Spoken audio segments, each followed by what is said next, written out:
Vascular surgeon हैं doctors hospital के doctor Ilyas Sadiq, जिन्होंने आज हमें ज्वाइन किया है अपने शो में। वेलकम कहेंगे। अस्सलाम वालेकुम डॉक्टर साहब, क्या हाल चाल है आपका? मैं बिल्कुल ठीक। डॉक्टर साहब, सबसे पहले मुझे इस टर्म को समझा दीजिएगा। बहुत सारे लोगों को पता ही नहीं कि ये क्या है।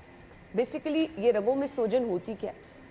पहली तो बात ये है जी कि इसको वेरिकोज वेन्स कहते हैं। इसका उर्दू में ट्रांसलेशन करना मुश्किल है, मेरा नहीं ख्याल कि इसके लिए कोई वर्ड अवेलेबल है। और ये प्रॉब्लम हमेशा टांगों में होता है, ये भी क्लियर कर लें।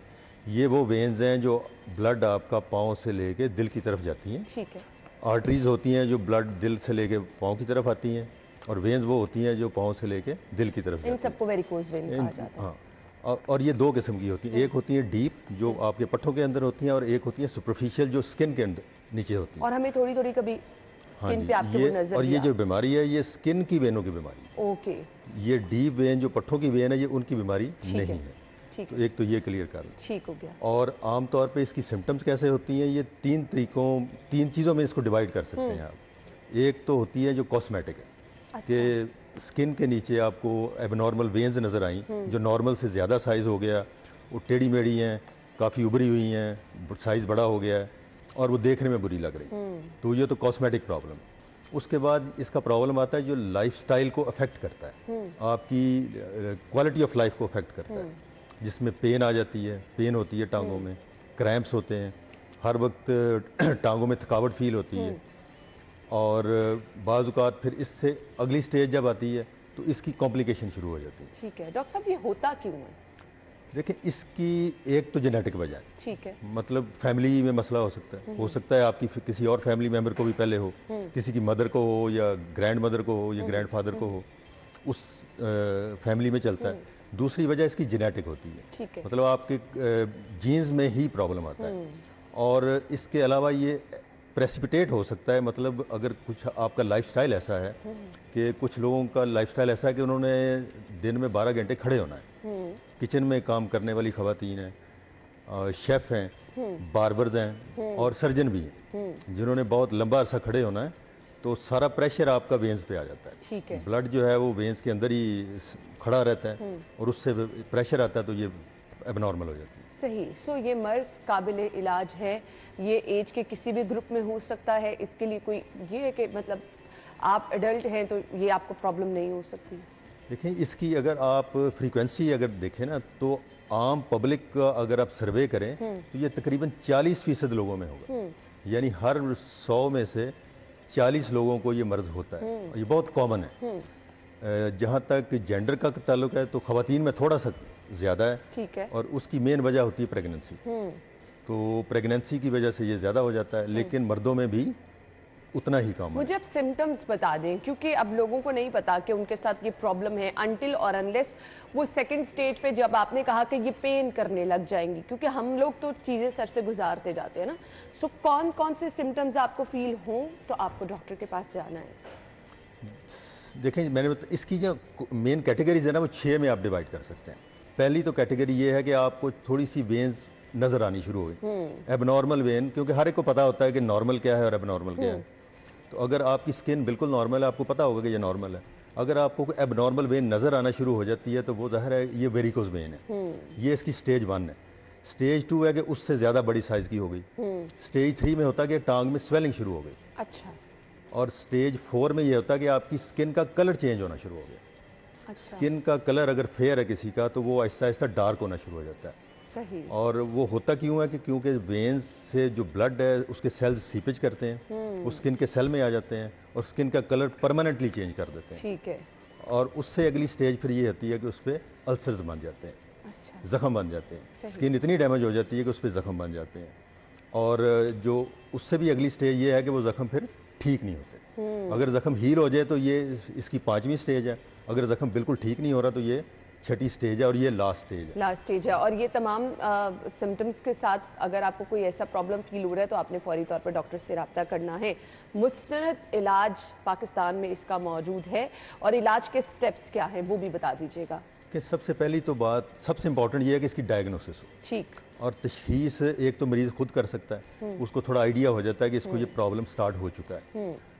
बजाय इसके कि आप आखिरी स्टेज का वेट करें, आपको चाहिए कि जब आपको फील हो कि प्रॉब्लम शुरू हो गया है तो आप अपने वैस्कुलर सर्जन, जो भी आपके करीबी वैस्कुलर सर्जन है, उसको जाके चेकअप कराएं। तो आपका डॉक्टर आपको बताएगा कि आपकी जो इस वक्त स्टेज है वो कौन सी है। ठीक है। अगर स्टेज 1 है तो उसकी ट्रीटमेंट और तरह होगी, अगर स्टेज 6 है तो उसकी ट्रीटमेंट बिल्कुल डिफरेंट होगी। उसके लिए आपका डॉक्टर आपका क्लिनिकल एग्जामिनेशन करेगा और साथ एक इम्पॉर्टेंट टेस्ट होता है डॉपलर अल्ट्रासाउंड। ठीक है। सबसे इम्पॉर्टेंट यही टेस्ट है। ठीक है। और मेक श्योर करें कि ये डॉपलर अल्ट्रासाउंड आपका वही डॉक्टर करे जो आपको चेकअप कर रहा है। ठीक है। ये नहीं है कि आप अल्ट्रासाउंड किसी और जगह से करा रहे हैं और चेकअप किसी और जगह पे कर रहे हैं। डॉक्टर साहब, एक इशू हमारे बहुत ज़्यादा लोगों में कंसर्न होता है ना कि अगर खुदा ना खास्ता कोई बीमारी है तो हमें ये पता चल जाए ये काबिल इलाज है भी या नहीं है, कि आपको थ्रू आउट द लाइफ अद्वियात पे रहना पड़ेगा, इलाज कराते रहना पड़ेगा, और इलाज को अगर आप बीच में रोक देते हैं तो उसका क्या नुकसान होगा? देखिए, ये एक मिथ है हमारे कल्चर में। आम तौर पे लोग समझते हैं कि ये काबिल इलाज नहीं है। और मैं आपको इंटरेस्टिंग बात बताऊं, बहुत से डॉक्टर भी ये समझते हैं। बहुत से डॉक्टर ये पूछते हैं कि ये छोटा मोटा वेरिकोज वेन का मसला है तो ये ठीक हो सकता है। तो पहली तो बात ये है कि ये काबिल इलाज है। दूसरी बात ये है कि पाकिस्तान में अवेलेबल है और हर पेशेंट को हर एक जैसी ट्रीटमेंट नहीं चाहिए। ऑब्वियसली जैसी स्टेज होगी उसी तरह की ट्रीटमेंट आएगी। तो अगर आप मुझसे पूछेंगे तो मैं उसकी आपको तफसील बता दूंगी। सही। अब मुझे ये बता दीजिएगा कि कितना ज़रूरी है टाइमली डायग्नोस होकर आप इलाज की तरफ चले जाएं तो रिकवरी चांसेस क्या ज़्यादा बेहतर होते हैं? देखिए, अगर तो टाइमली इलाज हो जाए तो रिकवरी 100% है। ठीक है। मतलब इसके रिजल्ट्स, इस ट्रीटमेंट के रिजल्ट्स एक्सीलेंट है। ठीक। कुछ बीमारियां ऐसी होती हैं जिनके ट्रीटमेंट के रिजल्ट 50-50 होते हैं, लेकिन ये वो प्रॉब्लम है जिसका जो रिजल्ट्स हैं ट्रीटमेंट के वो बहुत ही अच्छे हैं। कॉम्प्लिकेशंस किन लोगों में होती हैं? डायबिटीज़ के पेशेंट हो गए, हार्ट पेशेंट हो गए, या एज आपकी ज़्यादा है, उन लोगों में कॉम्प्लिकेशंस ऑब्वियसली ज़्यादा? नहीं जी, ये जो बीमारी है ना, इसका आमतौर पर डायबिटीज़ से या हार्ट डिजीज़ से बिल्कुल कोई कनेक्शन नहीं। ओके। उसका कनेक्शन होता है आर्टरी से, जो ब्लड आपका टांगों में लेके आती है। ठीक है। ये मैंने जैसे पहले बताया कि ये वेन्स हैं जो ब्लड नीचे से ऊपर लेके जाती हैं। तो ये एक तो ये कि ये आमतौर पे यंग लोगों का प्रॉब्लम है। ठीक है। ज़्यादा खड़ा होने वाले लोगों का प्रॉब्लम है, और ख़वातीन में जो प्रेग्नेंट हो जाती हैं उनका प्रॉब्लम है। तो हो तो ये किसी में भी सकता है। ठीक। तो एक तो ये कि इसका और किसी बीमारी से सच कोई ताल्लुक नहीं है। अब मुझे ये बता दें, इससे बचने के लिए हमने क्या क्या वो चीज़ें हैं अपने लाइफस्टाइल को लेकर हमने चेंज करनी है कि इससे हम बच सके? कि लाइफस्टाइल में तो सबसे इम्पोर्टेंट ये है कि आपका जो एक्टिव लाइफस्टाइल, जो सेडेंट्री लाइफस्टाइल है, जैसे ज़्यादा देर बैठे रहना, सही। जैसे कंप्यूटर में काम करने वाले लोग हैं, या जैसे किचन्स वगैरह में काम करने वाले लोग, या ज़्यादा देर खड़े रहना, ये दोनों ठीक नहीं है। सही। अगर आपका प्रोफेशन ऐसा है कि आपकी मजबूरी है कि आपने खड़े होना है, तो आपको चाहिए कि हर घंटे बाद को 10 मिनट की ब्रेक करें, थोड़ी वॉक करें या थोड़ा रेस्ट करें, और टांगों को थोड़ा सा एलिवेट करें ताकि टांगों की वेन्स को जो है ना थोड़ा रेस्ट मिल जाए। सही। अब मुझे ये भी बता दें, क्या आपके शूज़ भी मैटर करते हैं? कुछ लोग, बहुत ख़वातीन हील्स पहनने की आदी होती हैं और कुछ लोग नहीं, आमतौर पे शूज़ का इससे कोई लेना देना नहीं है, क्योंकि हम अक्सर वो बड़ा कंसर्न हो जाता है ना कि अच्छा प्रॉपर अगर टाइम में बाहर कहीं जा रहे हैं, आपने हाई हील्स पहनी है तो ये प्रॉब्लम शूज़ का ज़्यादा इफेक्ट आपके जॉइंट्स पे आता है। ठीक हो गया, ठीक हो गया। अच्छा जी, इसके साथ साथ मुझे अब ये बता दीजिएगा, हम बात कर रहे हैं प्रिवेंशन पर, आपके लाइफस्टाइल में एक्सरसाइज, वॉक, इन सब का रोल क्या रहता है? वो आपको किस तरह से इन चीज़ों से दूर रखती है? देखिए, एक इंटरेस्टिंग बात बताऊं आपको कि ये वेन्स तो स्किन की हैं, लेकिन अगर आपकी लेग्स के मसल्स वीक हैं तो भी आपके वेन्स होने का ज़्यादा चांसेस है। सही। तो अगर आप वॉक करते हैं, रेगुलर एक्सरसाइज करते हैं, ख़ास तौर पे एंकल जॉइंट की एक्सरसाइज, ये बड़ी इंपॉर्टेंट है। नी जॉइंट जो घुटना है, एंकल जॉइंट जो टखना जिसको कहते हैं, उसकी एक्सरसाइज बहुत इंपॉर्टेंट है। सही। तो अगर आपके एंकल जॉइंट के करीब वाले मसल स्ट्रांग होंगे तो इसके वेरिकोज वेन्स होने का आपको चांस काफ़ी कम हो जाता है। ठीक है, ठीक है। अब जिस तरह से आप ये बता रहे हैं कि जी चांसेस कम हो सकते हैं, सो इसमें रिकवरी और कामयाबी की शरह मुझे बता दीजिएगा, आप मैक्सिमम कितनी देखते हैं? इसमें जो आजकल लेटेस्ट ट्रीटमेंट आ चुकी है जिसको आप RFA कहते हैं, रेडियो फ्रीक्वेंसी एब्लेशन, ये ऑपरेशन भी नहीं है। और अच्छा। हाँ जी, इसमें कोई एनेस्थीसिया भी नहीं मिलता, ये लोकल एनेस्थीसिया में प्रोसीजर हो जाता है और एक नीडल के साथ ये सारा प्रोसीजर होता है। ठीक है। कोई बॉडी में कट भी नहीं लगता। सही। तो इसका सक्सेस रेट तो 98% है। माशाल्लाह, दैट्स ग्रेट। हाँ जी। तो इसके लिए वो लोग जो परेशान होते हैं कि अच्छा जी सर्जरी की ऑप्शन होगी, कोई ऑपरेट कराना पड़ेगा, और अच्छा, इसकी रिकवरी आपने बता दी, इतने ज़बरदस्त चांसेस हैं रिकवरी के, तो पेशेंट के लिए बाद में भी क्या कोई एहतियात होती है कि आराम से वो चल फिर सकता है? नहीं, बाद में किसी खास एहतियात की ज़रूरत नहीं है, वही लाइफस्टाइल नॉर्मल चेंजेस थोड़ी बहुत लाइफस्टाइल। करनी होती है आपको सही। कि बहुत ज़्यादा देर आप खड़े ना हो, एक्टिव लाइफस्टाइल हो, इसके अलावा कोई खास एहतियात मुझे नहीं कुछ करनी। डॉक्टर्स हॉस्पिटल के बारे में बताइएगा। हम लोग क्योंकि जब भी किसी पेशेंट ने इलाज कराना है, मेन कंसर्न होता है आपका डॉक्टर बहुत अच्छा होना चाहिए। जो डॉक्टर जहाँ पर आपका इलाज कर रहे हैं, या खुदा ना खास्ता अगर आपको सर्जरी की, ऑपरेशन की ज़रूरत है, तो अच्छा इन्वायरमेंट होना चाहिए। देखें, इसमें जी दो चीज़ें मैं पॉइंट आउट करना चाहूँगा। एक तो ये है कि फैसिलिटी हमारी state of the art facility है। वर्ल्ड क्लास फैसिलिटी में अगर आपको कोई ट्रीटमेंट अवेलेबल हो तो मेरा ख्याल है ज़रूर अवेल करनी चाहिए। दूसरा, हमारी जो वैस्कुलर टीम है वो बहुत ट्रेंड है। तो पिछले कई सालों से हम ये वैस्कुलर की सर्विसेज प्रोवाइड कर रहे हैं, और मेरा ख्याल है कि शायद हमारा वाहिद इदारा है जहाँ पे हम इसकी लेज़र ट्रीटमेंट भी कर रहे हैं, वेरिकोज वेन्स की। सही। तो आपकी जब पेशेंट आता है तो इसकी असेसमेंट, जो डॉपलर अल्ट्रासाउंड की असेसमेंट, वो भी हम खुद करते हैं। हम किसी की दी हुई रिपोर्ट पे रिलाय नहीं करते, खुद असेसमेंट करके जो पेशेंट को ट्रीटमेंट की ज़रूरत होती है, टेलर मेड जिसको आप ट्रीटमेंट कहते हैं, जिस पेशेंट को जिस तरह की ट्रीटमेंट की ज़रूरत होती है वो उसको सजेस्ट करते हैं। किसी को ऑपरेशन की ज़रूरत है, किसी को लेज़र की ज़रूरत है, किसी को ख़ास किस्म के इंजेक्शन लगते हैं उसकी ज़रूरत है, और किसी को कुछ भी करने की ज़रूरत नहीं। तो इस तरह हम प्रॉपर टेलर मेड ट्रीटमेंट इलाज जो आप बता रहे हैं, मुझे बता दीजिएगा वो कितना इफेक्टिव है? मैंने जैसे बताया कि उसका 98% रिजल्ट है, और उसका सबसे बड़ा एडवांटेज ये है कि आपको आमतौर पे अगर आप ऑफिस वर्कर हैं या कोई भी आप जॉब करते हैं तो आपको कोई लंबी चौड़ी छुट्टी भी लेनी नहीं पड़ती। आप आते हैं, आपकी प्रोसीजर हो जाता है 1 घंटे में, 2-3 घंटों में आप घर चले जाते हैं, और इसके लिए कोई हम बेड रेस्ट भी एडवाइस नहीं करते। अब डॉक्टर साहब, एक और चीज़ है, हम जब डॉक्टर का इंतखाब करते हैं हम उसमें भी सम टाइम कोताही कर जाते हैं, या हमें एक प्रॉब्लम पता चलता है तो हम बहुत ज़्यादा, कुछ हमारे लोग हैं जी हकीमों पे भी जाना शुरू कर देते हैं। आपके डॉक्टर का इंतखाब अच्छा होना कितना ज़रूरी है? असल तो चीज़ ये है, सबसे पहले आप खुद रिकग्नाइज करें प्रॉब्लम को, उसके बाद आप ये ढूंढें कि इसका स्पेशलिस्ट कौन है। अगर आप फॉर एग्जांपल वेरिकोज वेन का प्रॉब्लम है तो आप देखें कि आपके करीब वैस्कुलर सर्जन कौन है, और कौन आपको इसकी प्रॉपर मशवरा इसका दे सकता है, और कौन प्रॉपर ट्रीटमेंट कर सकता है।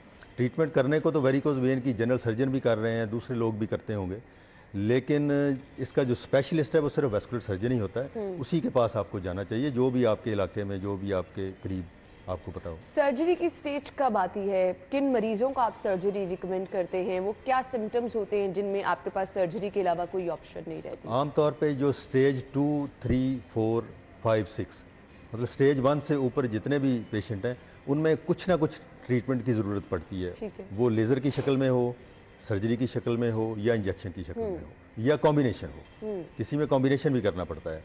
मिसाल के तौर पे लेज़र और साथ इंजेक्शन, सर्जरी साथ इंजेक्शन। तो ये डिपेंड करता है, पेशेंट टू पेशेंट बहुत वेरी करता है। तो ये फैसला आप अपने डॉक्टर को करने दें, अपने वैस्कुलर सर्जन को करने दें। वो जो आपको मशवरा दे उसी के मुताबिक फिर आप फॉलो करें। सही।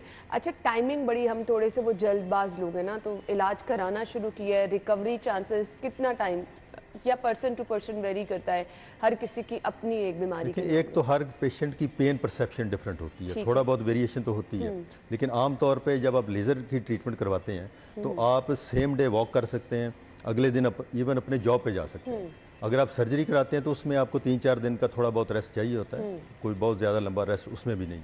सही। अब मुझे ये बता दीजिएगा, हमने तो लोगों को यही ज़्यादा से ज़्यादा बताना है ना कि आपने एहतियात करनी है, और एहतियात के लिए जो चीज़ें आपने बताई उनको भी ज़रूर फॉलो करना है, लेकिन इसके साथ साथ इसका कोई हमारी डाइट से रोल है? क्योंकि आजकल हम देख रहे हैं ओबेसिटी से रोल है, वेट बहुत, ओवरवेट बहुत सारे लोग होते हैं, तो वो कुछ चीज़ें जो आप एज ए सजेशन लोगों को देना चाहें कि आपको इन चीज़ों को अवॉइड करना है। ये आपने लफ्ज़ बहुत अच्छा बोला, ओबेसिटी। देखें, ओबेसिटी का मतलब है ओवरवेट, मोटापा।